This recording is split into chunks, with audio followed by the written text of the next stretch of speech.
Et voilà, ça charge encore. Bon, je pense que j'ai le temps d'aller me faire un thé, quoi. Niveau fini? Très proche, mais demeurez pourtant un Quoi? Même pas 50%? Ça me rend fou.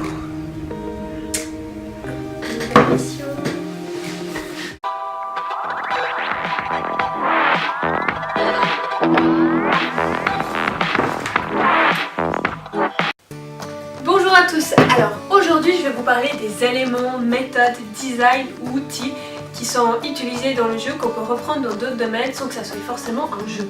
Alors bon, je vais pas vous lister tous ceux qui sont connus parce que bon, ce sera un peu long. Si après cette vidéo vous voulez en savoir plus, il y a un des gourous de la gamification qui est auteur de plusieurs livres qui dévoile sur son site internet une liste de passer 50 éléments qu'il a pu retrouver dans les jeux. Vous trouverez le lien en description. Mais mon but aujourd'hui c'est de mieux vous faire comprendre comment fonctionne un jeu. En fait, c'est quoi qui fait qu'un jeu est un jeu? Très bonne question. Si on prend un exemple, par exemple un dé. Un dé c'est un jouet. On le lance, ça fait 1, bah ça fait 1. C'est tout.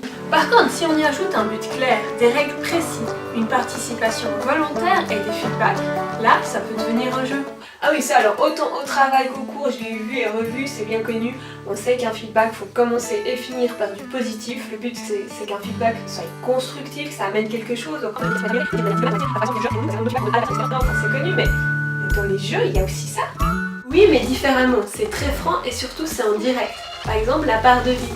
C'est un feedback direct pour toi, t'indiquant dans quelle situation ton personnage se trouve. Si par exemple, c'est le moment de fuir un combat car tu vas bientôt mourir. Revenons-en au dé. Si maintenant il y a 2 joueurs, que le but est de faire le plus grand nombre, que comme règle, on peut lancer le dé qu'une fois. Là, ça devient un jeu. C'est pas le jeu le plus passionnant. Par contre, le dé, c'est quelque chose qu'on retrouve très souvent dans les jeux. Et le feedback dans tout ça, quand tu verras 6 ou 1, tu sauras tout de suite si t'es content ou pas. Prenons un autre exemple bien connu, les points. Dans les jeux vidéo, l'on parle souvent de XP, pour Experience Point. Le but est très souvent de gagner des points pour passer au niveau suivant. C'est même le cas dans Farmville. Après, il y a plein de sortes de points différents et surtout de manières différentes de les gagner, comme par exemple le hasard. Et dans ma prochaine vidéo, je vous parlerai des points grâce à un exemple. Les badges sont aussi des exemples très connus dans les jeux. C'est un élément qu'on retrouve aussi à l'armée ou chez les scouts. Quand on sait que le joueur de type accomplisseur adore collectionner, on comprend vite comme ça peut le motiver. La personnalisation, c'est aussi un autre exemple d'élément qui motivera l'accomplisseur. Mais pour trouver plus d'exemples, c'est simple. Il suffit de choisir un jeu, de le disséquer pour voir de quoi il est constitué. C'est la même chose que ce soit un jeu vidéo, que ce soit un jeu sur smartphone, que ce soit un jeu de société ou un jeu sport. Car oui, on joue au foot, on joue au basket et on joue même au curling.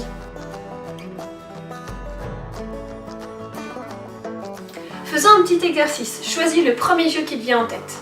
C'est bon? Ok, alors maintenant analysez-le. Combien d'éléments vous arrivez à déceler? Qu'est-ce qui vous fait être dans le flow dans ce jeu? Qu'est-ce qui vous motive à y jouer? Qu'est-ce qui pourrait motiver chaque type de joueur? Par exemple, est-ce que des éléments incitent à la collaboration pour motiver les sociaux? Alors c'est sûr que si l'on compare un jeu vidéo avec un gros budget face à un petit jeu de société, ils n'auront certainement pas le même nombre d'éléments. C'est donc pas un hasard si même si c'est notre jeu de société préféré, après 2-3 heures, on risque d'en avoir un peu marre. Alors que dans un jeu vidéo, le problème est plutôt l'inverse.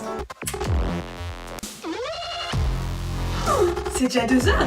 J'ai pas vu le temps passer! Les concepteurs de jeux vidéo sont vraiment très doués pour amener le joueur dans l'état de flow. Ils savent qu'il faut faire évoluer le jeu avec le joueur. Le but est que le jeu ne soit ni trop dur ni trop facile pour le joueur. Il suffit de comparer le nombre de commandes ou le niveau de difficulté d'un jeu lorsqu'on le commence versus face après X heures de jeu. Imaginez commencer à jouer à WoW avec l'écran d'un joueur au niveau 100. Mais ce que les jeux vidéo ont encore en plus, c'est la narration, l'univers qu'il y a dans le jeu. Souvent, tout un univers est créé autour du jeu. Ce n'est donc pas un hasard si les meilleurs jeux vidéo sont très souvent inspirés de livres ou encore inspirent les cinéastes. Finalement, comme montré au début de cette vidéo, certains jeux arrivent même à garder le joueur dans le flow lorsque ça charge, en indiquant des informations telles que astuces ou simplement en racontant un bout de l'histoire préparée à la mission prochaine. Par contre, on ne peut pas dire que plus il y aura d'éléments, plus le jeu sera intéressant. Prenons par exemple les échecs, il n'y a pas beaucoup d'éléments et quand on les voit jouer, on a vraiment l'impression qu'ils sont dans le flow. Par contre, si l'on prend qu'un élément et qu'on considère ça de la gamification, c'est théoriquement pas faux car il n'y a pas de règles, mais après il faudra pas s'imaginer que ce sera quelque chose qui aura un énorme effet sur le long terme. Par contre, je te préviens, la prochaine fois que tu joues à un jeu, tu risques de vouloir tout analyser. Et voilà, c'est la fin. Du coup, je voulais vous remercier pour tous vos likes, vos partages, juste d'avoir vu mes vidéos, ça fait super plaisir et ça me motive à continuer. Du coup, je me suis fixé un nouvel objectif, c'est d'atteindre les 100 abonnés.